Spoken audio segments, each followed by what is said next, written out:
Hey guys, so this is the topic around tell me about yourself. So tell me about yourself is all around your value add proposition. It is not a rendition of your resume. So when a hiring manager asks you, okay, tell me about yourself, because remember, hiring managers hire not for qualifications or education or background. At the end of the day, hiring authorities hire for fit. So they ask the question, well, tell me about yourself. We don't want to hear, how many brothers and sisters you have, if you're a dog or cat lover, where you're from. No, we are not interested in that. We are asking you, tell me about yourself and how you and what you have done, who you are connects to the actual job announcement. It is not a rendition of your resume. When I ask you, tell me about yourself, I'm not asking you to tell me about your resume, because the next question after that is, okay, now take me through your resume. When I ask you, tell me about yourself, I want to know a little bit about yourself so I can determine if I like you or not, right? It is not a typical elevator pitch. You hear the elevator pitch, it's a 15 to 30 second elevator pitch. So when you walk into the elevator, you go up to the next 2 or 3 floors, somebody comes in, and you want to introduce yourself, so you have a 15-second, 30-second time to talk to the person, to give them your elevator pitch. This is not the elevator pitch. This is your value add proposition. When you are in an interview, you have a direct line of focus to a person who is interviewing you. That interview could take 30 minutes, 40 minutes, an hour and plus. So when we ask you, tell me about yourself, we want to know what value you have to bring to the table so I can determine if I like you, and do you have whatever's in you, can you fit into that organization and to fit to that job. That's what we're looking for. So it's typically a 1 to 2 minute long talk. It is your primary differentiator.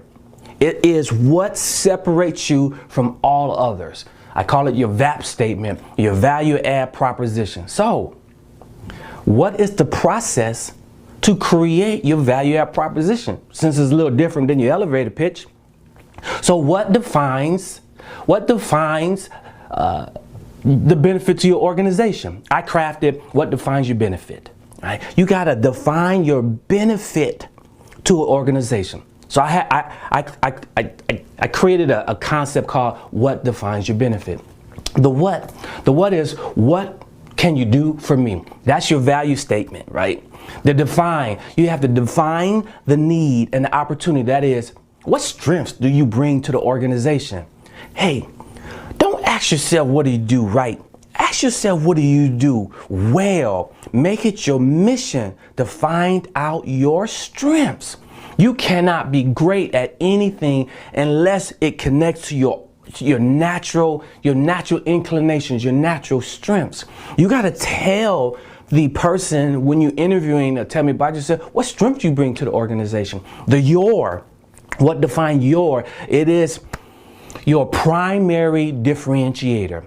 It is the single most important thing that separates you from everyone else. See, when I'm interviewing, and I'm interviewing 3 or 4 people for the same type of job, hey, the people that I remember are the ones who does something different, who says something different. You have to have a differentiated strategy to separate yourself from everybody else.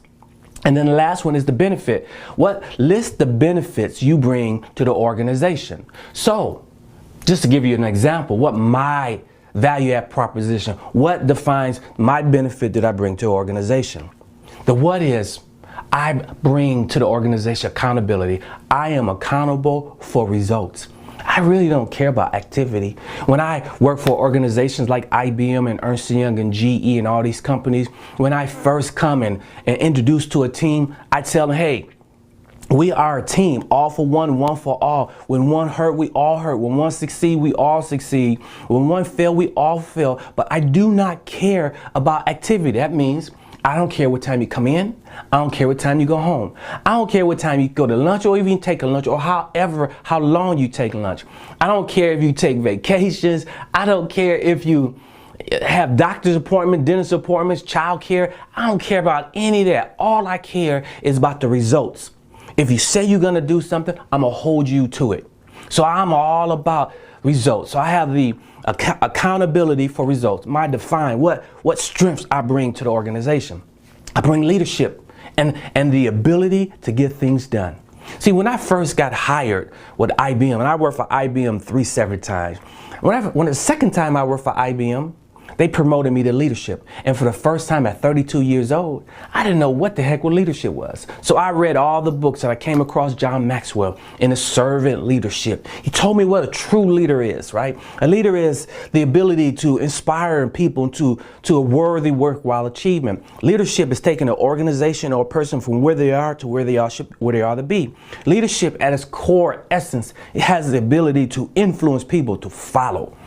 So I have that ability, and I tell people what I am, and I'm a leader, and I get things done. What is my primary differentiated strategy? I have the capabilities of creating a path that's focused on results, and I'm a problem solver.